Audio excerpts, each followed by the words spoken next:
I finally convinced my roommates to let me run a game for them. Nice. I'm kind of scared because it sounds like they want to play more. May have bit off more than you can chew there. I need to not involve myself in anything else than what I already have. They were like, hey, do you want to run a one shot? I was like, yeah. But I just used names and assets that I had already created when I put them in the location they did. So, like, they're in a city that you guys have never been to before. And I created that city. I was just too lazy to look up what the names of the shops were and stuff for that city. Yeah. So I'm just like, hey, you guys are in Jatoon, but since you want to go buy a sword, you're going to be going to the Lion Shield coaster. And so, just for the audience, those are the names of the shops in the town that my character's campaign is in. That's funny that these towns are in the same world, in your same world, and they've got the same shop names. That's entertaining for me to know. Yeah, well, basically what's going to have to happen is if they want to keep playing, I'm going to have to tell them you need to accept that these names are going to change next time you go to Jatoon. Because that was just my lack of caring and not thinking that you guys were going to enjoy it as much as you did. Because I put all this effort into making these different shops for these cities, and for some reason I just say Lion Shield Coaster when they're in a city that's mainly consisting of dwarves. All that, I mean, you've already did all that work, and you just threw it down the drain. I know. It wasn't the most unintentional thing. Like, I didn't have the names because I didn't have the internet. And so instead of just saying, like, there's a name for this, I just don't have my notes with me. I just said, like, this is the Lion Shield Coaster, and that guy's name is Harbin. And that was not the most forethinking that I've done in my life. That's just great. That's pretty entertaining. Yeah, so we'll see where that goes. But I am glad that they enjoyed it. Be prepared for my character to make some snarky meta comments on that whenever we get to that town. Good. I look forward to it. You may have heard of it. We'll find out later. Yeah, we'll see. If we even make it there, I don't know. So I got the show notes pulled up here. Your adult kitchen upgrades. Adult kitchen upgrades. I'm glad that I remembered just now when you told me, because I read that a couple days ago, and I had no idea why I wrote that down. We just got a new fridge, and that was it. Ooh. But for me, that is substantial to my life, because my attitude, I give a lot of my control to the quantity of milk that's in the fridge at any point in time. It's a real Debbie Downer when I wake up in the morning and I just want a nice glass of milk. I act like I pour a glass. I'm a bachelor. Nobody else eats my stuff. I just drink it out of the gallon. I gotta be honest, I can't remember the last time I poured myself a glass of milk, but I know that feeling. I poured myself a glass of apple juice today. I don't know why. I haven't drank apple juice in months. And I used ice. I put ice in it, man. Ice in a cup. You're fancy today. Yeah. Our ice doesn't come out of a dispenser out of the fridge. It just gets made in the freezer, in the drawer. Yeah. And it just has its own little, like, part of the shelf where all the ice is. Yeah. So you just got to grab it out with your hand like a barbarian and just, like, put it in your cup. Well, I'm sure some people have little scoops for that, but yes, I imagine you could grab it like a barbarian. Not us. The fridge was several weeks ago, so I've already become complacent with the new space that I have in the fridge. I'm able to hold really as much milk as I want. I can go back to Costco and get milk from Costco now. So that's... Man, stepping up in life. I feel like a child every time, but the joy that I get out of it is not proportional to my age. Every time I walk into the freezer or the fridge in Costco, and it's just like, it's like the cold room. I love that. It's so good. I see people, they'll stay like outside and they'll send one of their family members in. Are you kidding me? Like, I will set my bed up right here. Man, yeah, last night it was 72 degrees and I woke up sweating. That's 72 degrees. I woke up sweaty. I need that 65 to be comfortable, to be really comfortable. It's gotta be cold. I don't have the financial positioning to maintain. Oh, neither do I. But No, not absolutely not. That's why it's set so high. when I was living with my parents, it worked out in a way that there was like a separate hallway that had 2 bedrooms there, and that has its own section for the HVAC. So I could mess with the air conditioning there and not mess with the rest of the house. And they let me perpetually keep that side of the house at 62 degrees. Oh, And I'll tell you what, like that may have been the most peaceful time of my life. Because sometimes I do, if I've been in the house for a while, I get cold. I can just put a sweatshirt on, and then the comfort yeah, just goes even higher. Because then yeah, I'm comfortable and I have a nice sweatshirt on. exactly. It's blankets with me. Yeah. If my feet are cold, I'll put a nice big blanket on my lap, and then oh man, and if I still get cold, I'll put another one on my shoulders, and I'm just happy as a clam. I'll sit. Our couches are in the basement, or the one couch in the basement is right underneath the air conditioning vent. And so when the air conditioning comes on, it blows Arctic wind onto the couch. And it's my favorite spot because I can just like lay on some blankets, just lay under some blankets and just like feel the coldness trying to creep in. And I just, it's so relaxing. It's so good. I've heard some people, they'll use those pads that heat up for your back, but Yep. they'll just put it on the ground and put their feet on it. Hmm. And that was pretty interesting. Yeah, that's a good idea. So people that are at the desk a lot, and that was especially a problem in whatever our restrictions for the building were. Mhm. I never had this issue. I never wanted a heater around me, obviously. I worked with a lot of women that were just cold all the time, but the only kind of heater that they could put, it was like a metal plate, and you had to be like within an inch of it to feel any kind of heat, but that was the only thing you could put in the building for a heater. Man, that's so weird. What? It's so Being weird cold? that my experience is that they just get cold so fast. My wife especially, she's frozen out at like 70 degrees. She's freezing cold. And like I said, I wake up in sweats if it's higher than 70. Like, Yeah. it's, and she wants to cuddle and be close so she can warm up, but her body temperature is like 500,000 degrees. It's like cuddling with a tailpipe on a motorcycle. It's so hot.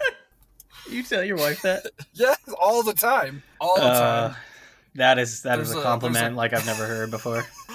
There's a grace period. There's a very small window right when we get into bed where we can cuddle, but about 2 minutes, a minute and a half to 2 minutes in, I am like beating sweat on the side of my body that's closest to her. Yeah. It's just like a sauna, and she knows. We've talked about it. She knows like my skin's starting to blister because it's so hot.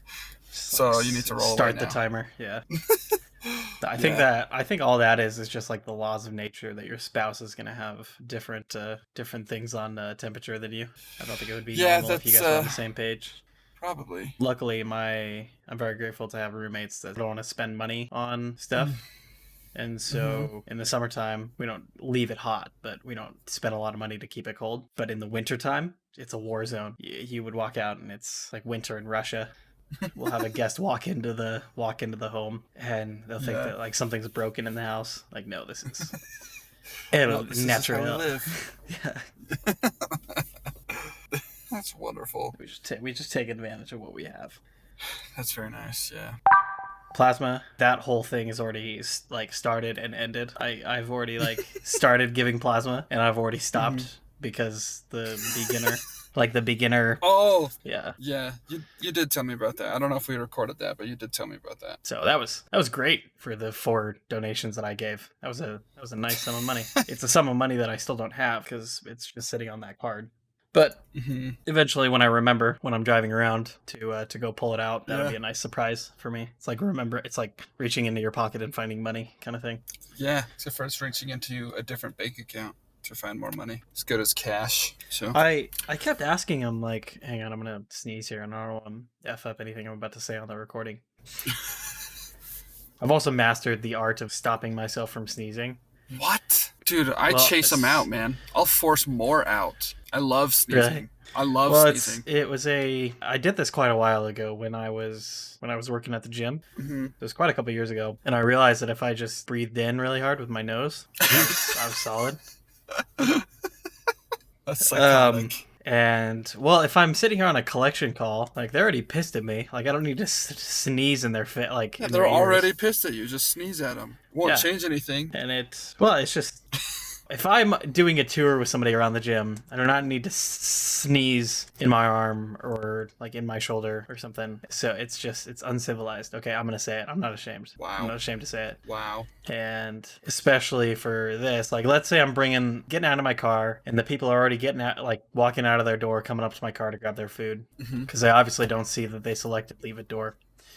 And Yeah. I'm about to grab the food out of the car, I need to sneeze. Oh. During these times, like, this Oh is not a yeah. good that is No. not a good time to sneeze. Yeah, I get that. I actually do get that. And so it's very important that I don't mess, because I it's never happened before because I don't sneeze, but.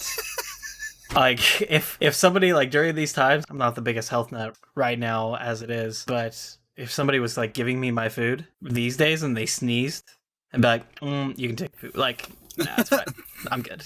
Yeah, I kind of get that. But there's something wrong with you. Just holding back I sneezes. get that. It's an important thing. I kid you not. Like, you've heard. I remember you, like, exclaiming from upstairs when I would sneeze at 10 or 11 at night.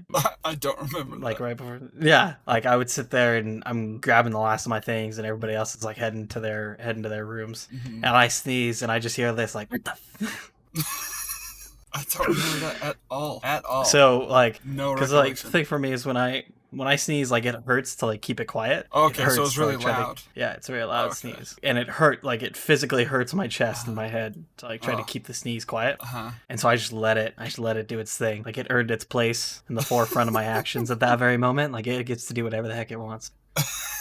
I see. Okay. It probably startled me or something. That place was spooky, man. You were I don't telling know me, like, about you. it's a spooky place at night. I only worked a few like overnight shifts, but man, I did not like those at all. It was spooky. Yeah, you told me about one of them where you were in the living room or in the dining room or something, and you were not about it. Didn't like it. Didn't like it at all. Yeah, I wouldn't. Man, I wouldn't either. One night, just real quick, the power goes off in the building. Like all of the power just like cuts. And then it cuts off at like 10 o'clock, and it's in like probably October, November, so it gets like really dark really early. So the power cuts off like 9:30 and 10, and so it is just like absolute pitch darkness. Not your normal everyday darkness, but like advanced darkness. And then Antonio texts me and he's like, hey, Alex is gonna be late, are you okay to stay till like 11? And I'm like, why? No, of course. And so I'm just sitting there in the pitch black, just like trying so hard to keep my wits about me, because it's just spooky, man. It's spooky. I didn't like it. I wasn't about it. And so I obviously survived. No poltergeisty shenanigans happened, and it was all good. But I didn't like it. I did not like it. There's like the kind of darkness when you're in a house that's like street side in whatever neighborhood that has street lamps, or you're close enough to other houses where it's not like not like pitch black. Even at night, there is still some kind of light coming in. Yeah, And then there's that place that isn't around anything. It's on a 5-acre lot in the middle of the freaking desert. Yeah. Like in the middle of the desert. There was nothing. I mean, the road you take out to it has no streetlights. It's this back road to Nowheresville. Like nobody drives it. There's no lights for miles. And the power goes out, and there is just absolute pitch darkness. And I hated it. Oh, I hated it. I was about to say, like, maybe the driveway lights would be on, but obviously they wouldn't be on. Nope. So, there was nothing. Especially in my mind, I already think things start getting suspicious when you drive over that bridge and there's those weird things that they've never completed on the side of the road next to that bridge. Yep. That's already kind of tipping the scales. Like, something's off here. Yeah, that was always fun. I got to explain that lots of times. Yeah, I imagine. It's not okay. Bridges are important things. They need to be finished. I swear, the Tri-Cities, even through this epidemic, if they don't lead anywhere, then why finish them? That bridge was literally to nowhere. Yeah, that's the sketchy part. That's the part I'm not okay with. Yeah. Yeah, I don't know what happened there politically, but shenanigans happened. Probably. It's like an episode of Eureka. Did you ever, was Eureka ever a show that you watched? I loved Eureka, man. I watched every single episode. I was so Yeah, sad when it that ended. just makes me think. Oh yeah, Eureka, Merlin, and Psych are my top 3 favorite shows. It's awesome. I've watched a few episodes of Psych. I've never seen Merlin. They're all kind of like I like them because they're all pretty much the same show. As far as there's something kind of serious, but the actors have a kind of a humor between each other. Yeah. So that it's pretty much it's 3 of the same show. So that's why I like them. Yeah. But obviously the first episode and she's like driving through the bridge, through like the crumbling bridge. That's just what that would always make me think of. Like, yo, there's some stuff at the end of that bridge. We just gotta commit. Yeah, I'm sure there was. We just gotta get Van off and we just gotta go. It's got to drive her right off the cliff. You remember that the west side of that bridge was directly off of a sheer cliff. Yeah. You remember that, right? Yep. There was no, I mean, it was just a valley. Hey, the beginning of Eureka, that bridge was in the middle of a valley. I'll have you know. But there was a bridge there. There's not a bridge. Yep. There's not a bridge down in St. George. It's just the pylons to support a bridge. There's nothing there. Well, that just means they didn't. The pylons, I don't have anything about the pylons. I didn't like the pylons, though. Yeah, it's weird. I know. I was gonna ask. I kept forgetting to ask about it. A couple weeks ago, we talked about higher tips than like what originally it was going to be on DoorDash. Oh yeah. And I said it had only happened to me once, and that is still the case. And you said it happens to you fairly frequently in comparison. Yeah, I mean, it just happened to me last week. I feel like I need to make a clarification because I don't think we're on the same page on this. So there is, at the end of the order, you complete it and a little dollar thing comes up and it says like $14.75. And then at the bottom it says like was originally $9.75. Is that what you're talking about? Yeah. Okay. What I'm talking about is that, and then your order is complete. People can physically like go into the app to previous orders and give you more money like days later. Yeah. So that has happened, but only on Walmart grocery orders. Okay. Yeah, that's okay. That's what I'm thinking.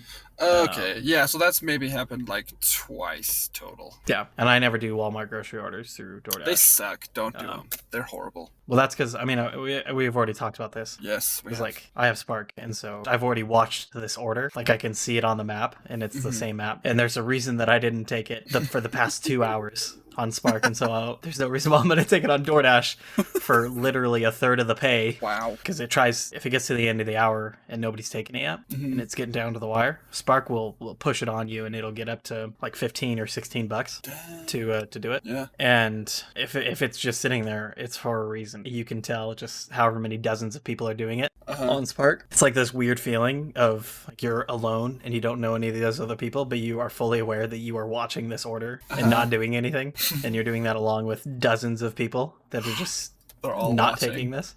And then it goes away a couple minutes later. You see it come up on DoorDash.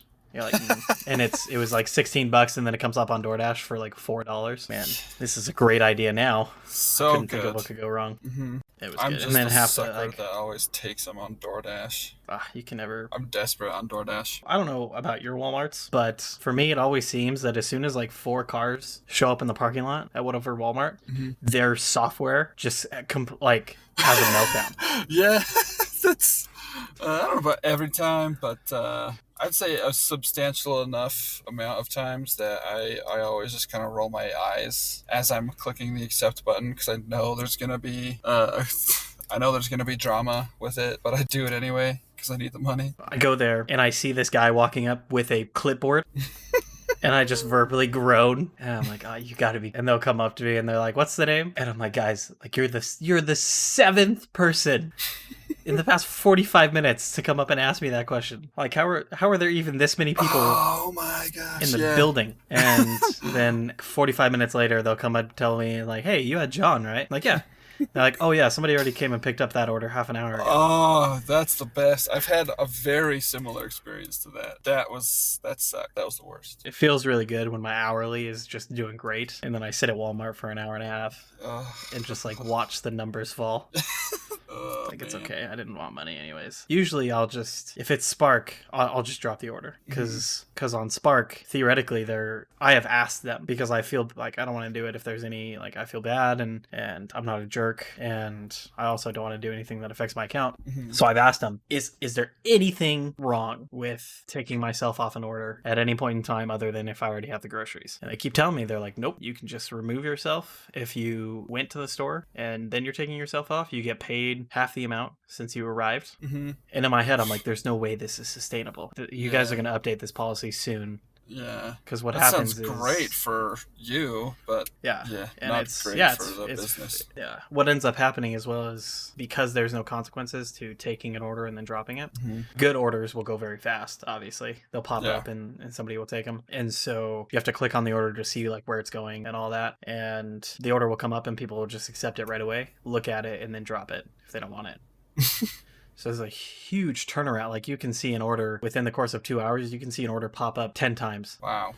On the thing because it'll just come back up. Somebody will take it, look at it, drop it. Whole rotation will go through again. So on Spark, I'll just drop it. But on DoorDash, obviously you have completion rating. Yep. When I took this order, I couldn't drop it. I couldn't afford it, and so I was stuck with this order for as long as it took. And if that meant I was there for 3 hours, I was there for 3 hours because it was the end of the month and I didn't have any other orders that I could drop because I had to stay above 95. Yep. Ugh. That was fantastic. But thus is the name of the game. Yeah, that's true. My whole thing was I'm not trying to make like more money than I was making before in other jobs. I would like to make the same amount of money, and I would like to work the least amount possible so I can do my other stuff. So Yeah. what it turns into these days is I just have an alarm at like 4 p.m. on most weekdays, just saying like, you lazy man, you at least go do something during the rush hour. That's that's the dream though, man. Honestly, if I wasn't married and had 3 kids, I'd be in the exact same boat, man. But it's not sustainable as a family man, unfortunately. Yeah, no, definitely. My brother just got his, because some of the testing centers have started opening up. Brother got his realtor's license, and that's kind of something nice. I'm looking at because me and him, I don't know if I mentioned before, but my family did start a real estate business for flipping. Yeah, you did. I've always had an interest in that. Yeah. I've got a number of aunts and uncles. Well, my one aunt did that for like years, I think. I actually don't know what she did, like what they did for work their whole lives, but they're retired now. They're like they're in their 50s, but they own their home. It's super nice home, super great area. They're very comfortably retired, and now my uncle just goes fishing like every week. And I was over at their house before the holidays and we were talking about fishing, and I expressed interest in going fishing more, and he was like, oh yeah, we go like every Wednesday and sometimes Monday also, and sometimes we'll also go on Saturday, so up to 3 times a week, if we're feeling good. My jaw just hit the ground. Teach me the ways.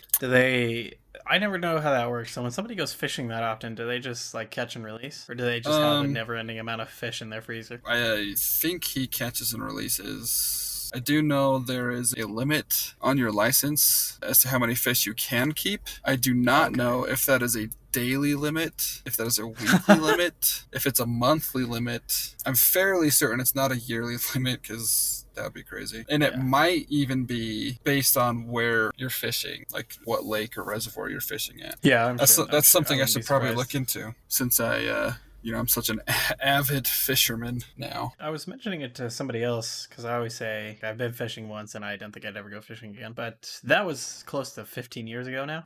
So honestly, wouldn't be able to say if I would enjoy fishing. So I'll have to go and do it again. I had a very very similar experience. I went fishing as a child at family reunions and such. Never caught anything. Got bored, hated it, or told myself I hated it. And then last summer, went fishing, caught a lot of things actually, at my wife's grandparents' lake house, and now I'm hooked. Can't stop. I think it's one of the very few things I can't stop thinking about. I love it. It wasn't ever a thing of boredom for me because I eat fair portions of meat, and I could care less if other people go hunting and bring me meat, but I couldn't ever even fish or kill the fish or go hunting. Somebody took me hunting once. I have no idea why. That was a stupid decision on their part. and we've talked about it before. I have the same opinion of like I could care less other people that have guns. I just don't Mm-hmm. want a gun. Mm-hmm. And yeah, it gave me a pistol. They went down like into the valley and they put like a target on a piece of wood. Uh-huh. And I shot that thing, and the only thing I could think was like my hand hurts like the world's over.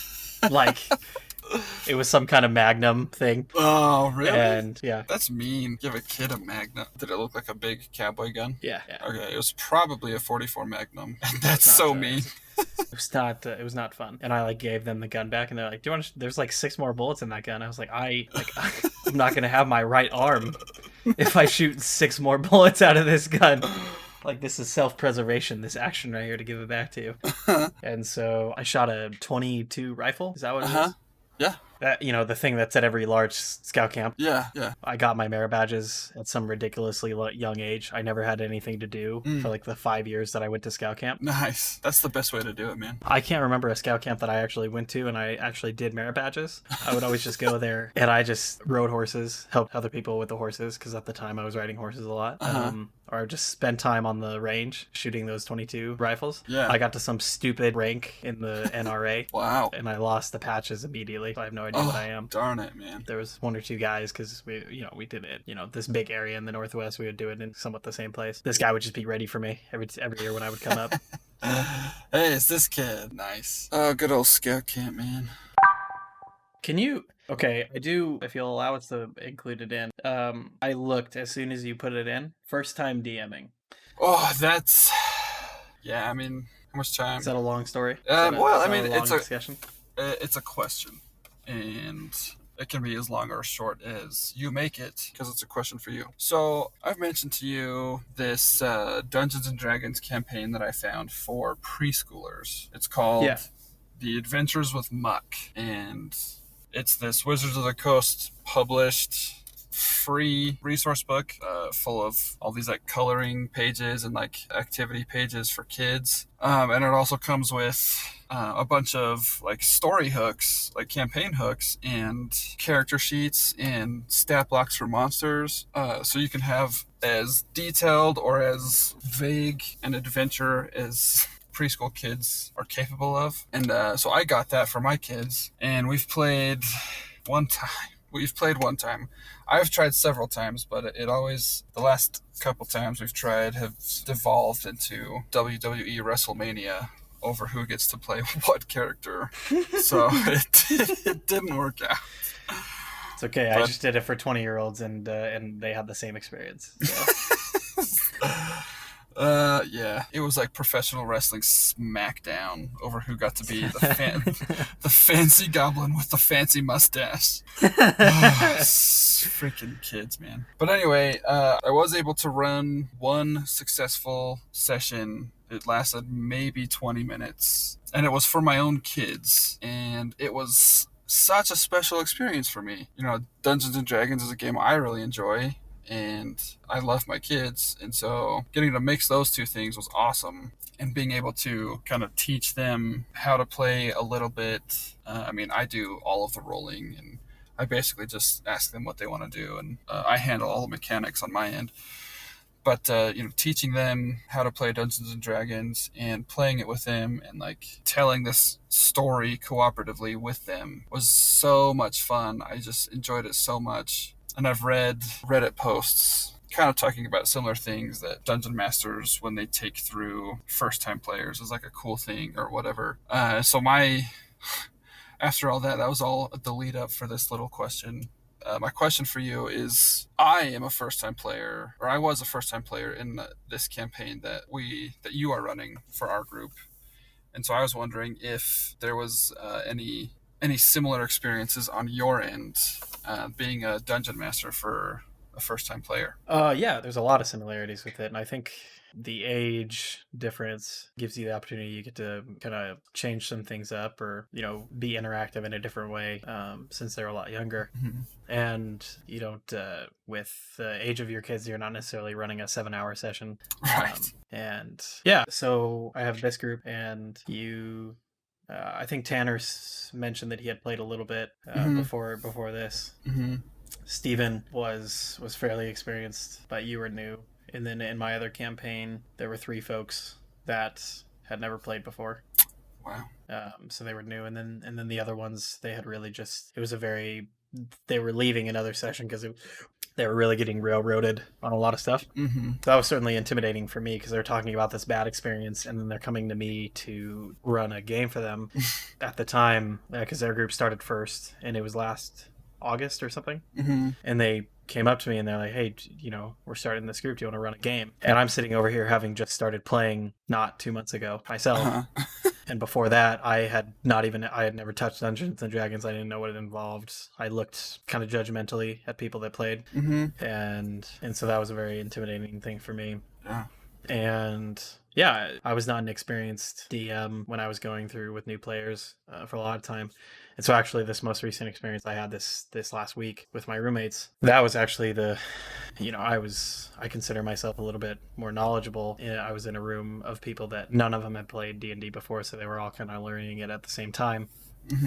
And so that was a lot different. Before, I was acting like I knew what I was doing, but really we were just learning the game together. Mm-hmm. Mm-hmm. Whereas now, like I was comfortable and I was able to kind of go through with them and actually kind of focus on kind of the experience they were having. So Mm-hmm. I don't know if any of that Yeah. answers your question, but like telling a story cooperatively, that's a very satisfying thing to experience. Yeah. And kind of seeing where it's always interesting to see like what I create versus like what in my head where I think things are going to naturally go Mm-hmm. and kind of create stuff around that. And then when it comes out and I narrate it to you guys, the complete opposite either idea or direction or impression of the thing is. And that's always funny to me is like the amount of times that I've like created this thing that I think is like obviously interesting and leads to a path of these other things, Mm-hmm. and instead like this random detail that I put in there that just kind of came naturally Uh-huh. to better explain what I actually wanted to talk about. That small detail is what is focused on for the next 3 sessions. Oh, that's so good. Yeah, but it's very interesting, and I love stories. I read Yeah. so much when I was a kid, and I really pride it. It was always cool, but it was always such a dauntless, this gray, just oblivion thing, like obstacle that I always thought about trying to get over when trying to tell any kind of story. Mm-hmm. Mm-hmm. Because I was always just aware enough to see that there was just so much to it. Yeah. And so I'm still nowhere near anything that a lot of these people do. It's very satisfying to go through and just on the world building end. I always sit there and it always sucks in the beginning trying to like get things going on whatever I'm trying to create, whether it's a town, like something as big as a city, or something as small as a single like book. Mm-hmm. Like trying to sit there and figure it out. But then once I do, and I had the same experience today because I don't really do any kind of work on days that I have D&D and I just kind of do world building. Uh-huh. Like a fair portion of the day was me just like forcing myself to put something together. But then once I had something, then all of a sudden like the connections start being made, and then like family members that I didn't even think of and didn't even think were relevant. It all of a sudden seemed natural to put them in and like what's their story and what's happening, and then things start rolling, and then it goes to the opposite ends of the spectrum where things are going faster in my head than I can even get them down. So Yeah. at the beginning of the day I have nothing, and at the end of the day I have like sticky notes around my desk because I can't even type stuff into World Anvil as quickly as I want to. And Nice. so like I have to get ideas down on sticky notes. Like I need to finish this character before I go to this character's sister's husband and talk about his stuff. Like even though I thought of a great Wow. thing for him and what the connection is and all that. So that's a very long answer to your question, but yes, it's a lot of those experiences are present as well. Nice. Yeah. My for me, like I do story time with my kids at bedtime. Yeah. Every night sometimes I make up a story just like procedurally as I tell it. And those are kind of the funnest ones for me because they're just like, for example, tonight, these 2 adventurers were trying to stop a zombie apocalypse by finding an ancient gorilla statue with a ruby in one of its eyes that would shoot a laser that would heal the zombies. But at the end, the archaeologist turned out to be evil, and he tried to kill the adventurers with the monkey statue that doesn't heal, but it actually destroys. And so then they had to figure out how to defeat the evil archaeologist. Yeah. But being able to like go through a story like that with a little bit more parameters with my kids having input sometimes equal, sometimes more input than me Hmm. on how the story plays out. That's so fun for me to to to tell the story, to get to the end of the story, to see what happens, and to also see how their little imaginations work, and see how they see the world, to get a little glimpse of how they see the world and how to solve problems. Yeah, It's really absolutely. really satisfying. There's probably one of the things that I enjoy the most is when I'm just sitting there not saying anything and the players Mm-hmm. are just interacting with each other or doing things that don't really need any of my input. Mm-hmm. Stuff that you have in your inventory or stuff with your spell book or anything like that. I don't have to narrate everything. Like if somebody has something in their inventory or if they have something that the players are trying to work out together and they already have the environment, Mm-hmm. they get to just go through it themselves amongst each other, Yeah. and it's just awesome for me to just like I see those DMs and I listen and I watch D&D games where the DMs really try to involve themselves in everything. Mm-hmm. And sometimes I do that just out of not really realizing it and just out of habit and feeling like I need to put my input on whatever's being said. Mm-hmm. Mm-hmm. But that's definitely not the case all the time. And like I said, my most favorite thing is when I'm just sitting there not saying anything and the players are just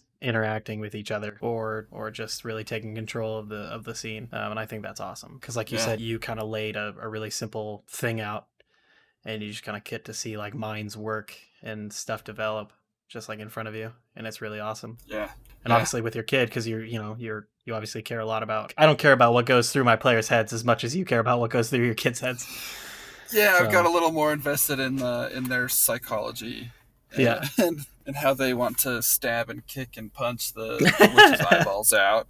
yeah, So that's something I'm working on with them, is how to solve conflict without kicking the witch in the eyeball. they're saying this to you as Maddie looms over your shoulder. Yeah, she was sitting on the couch in the next room, just rolling her eyes and shaking her head. It was fun. It's fun though. I really just enjoy kind of opening people's eyes a little bit because D&D Mm-hmm. obviously is the same mindset I had last year with D&D. Everybody just think like, oh, it's a game of imagination, but it's been significant to me that everybody watches TV and everybody goes to the movies, Yeah. but the drama club in middle school has like a stigma around it. Yeah. Uh huh. That's just those two things having such a different mindset Mm-hmm. is so fascinating to me because obviously those kids become the actors, Right. and then those actors are all of a sudden, I don't really care about them being stars, but it's just it becomes a thing that people like, it's completely accepted Mm-hmm. and everybody watches TV Yeah. and everybody watches a movie. Right. Then now the kids in the drama class are all anybody talks about. When they're grown up and movie stars. Yeah, everybody, not necessarily everybody reads books, but there's absolutely no stigma around a book, Mm-hmm. and everybody can really like if a book has a good story, like you can really get into it, whether that's reading a book or an audiobook or if that story from that book becomes a TV show that people are interested in. Right. But there's a big stigma around D&D. Yeah. And I look at all these like authors, like how many authors that I keep up with that played D&D in the past, how many similarities there are to making a world in D&D and writing a book. Yeah. And in general, like that's a much like I have a lot less fear about writing something now that I know how to build a world. Mm-hmm. It's just super interesting to me. Like everything about that is just really interesting. That the beginning of this and the whole thing of like in my mind, like I'm creating a story with, Mm-hmm. and it's happening like right then and there. Yeah. And there's a big portion of people that like video games that have a stigma on D&D, and there's a big portion of people that read books or watch TV shows that have a stigma on D&D. Yeah. And in reality, it's like the best of both worlds. Yeah. It really is. Yeah. I mean, So we've kind of touched on it, but it's basically just storytelling. You tell a story set in a world, and you get to tell it how you want, and you're working together with this group of people to tell a story, just like any movie tells a story, or any TV show tells a story, or even a video game. They all tell stories, right? But you're in a lot more control over the story in this format. yeah, so that was the last thing I had on that. I just that I always think about that a ton. It's cool for me to start after coming back from rehab. I really I pretty much open about everything I that happens in my life. I'm pretty open with my recovery, and I'm pretty open about telling people that I play D&D, and slowly seeing like these roommates all playing, and then like my family has pretty much accepted that they're gonna play D&D when we all get together Nice. in the next 2 months or so. And my brother is, he doesn't want to say it, but I can tell, just because you know your family, like I can tell that he's actually a little bit kind of looking forward to it, to see what it is, because he's heard me talk about it so much. Nice. And so it's just a cool thing. So I don't need to go on any further about it, but do you? It's definitely a cool experience. Absolutely, it's yeah, it's a lot of fun. Do you watch the show Community, or have you heard about it or seen it? Yeah, if you're talking about like that scene, that D&D scene in Community, yeah, I've seen that a bunch of times. There's 2 full episodes where all they do with the whole episode is play D&D. Oh, I didn't know they were. I only saw like the one scene from probably the first episode. Oh, and they were creating their characters. Oh yeah. Oh man. So first of all, you gotta watch Community. That show's not still happening, is it? No, it's over, but it's on Netflix. It recently got added to Netflix. Oh, got it. Yeah, I might watch that because I did enjoy it back in the day. Oh man, I binged the whole thing in about 10 days. It was so. It's so good. It's hilarious. Easily the hardest I've laughed at a TV show was at Community. The first 2-3 seasons of Community literally had me rolling on the floor laughing a couple of times. It's so hilarious. The one character, we can dive into this later. I've got lots of thoughts on this, but the main character, Jeff Winger, is just hyper relatable to me, to the point where I had emotional experiences through the character where I felt he was the guy with kind of the shorter hair, right? It's kind of from his perspective kind of thing, isn't it? Yeah, the tall white guy. Yeah. See, I haven't seen a lot of Community, and I would agree that he seems really relatable to you. So Jeff Winger is the narcissistic, self-important. Didn't he like fake like a lawyer's thing? Yes. And that's what got him here? Yeah, it's hilarious. Jeff Winger is the most Brian character I've ever seen in any media. Scary how relatable it was. Not scary, hilarious, eye-opening, and awesome. But yeah, watch the show. There's 2 different D&D episodes, and they're great. You'd love it. Those D&D episodes, they're pretty applicable to what we've been talking about. Because the group kind of comes in, especially Jeff, he kind of scoffs at it and laughs at it at first, but then when he starts to really get into it, and the group starts to really get into it too, they all kind of start out with, oh, it's nerdy D&D, but then they actually start playing it. Something happens in the episode, and like the whole group is like suddenly super motivated to like do really good at it, and so they get into it, and they end up having a lot of fun. And then the second D&D episode, a few seasons later, it comes up that somebody plays D&D, and they get all excited. They're like, oh man, let's play with this guy. Like, that just reminded me of those episodes from Community when you were talking about starting the game with your family and your roommates and stuff. Yeah. So for next episode, we have Community to talk about. Oh, so much. We have my experiences. Of Final Fantasy. Oh yeah, I forgot about that. Oh my gosh, we wasted all this time. All right. Alrighty. Sounds good. We'll leave it there. Cut.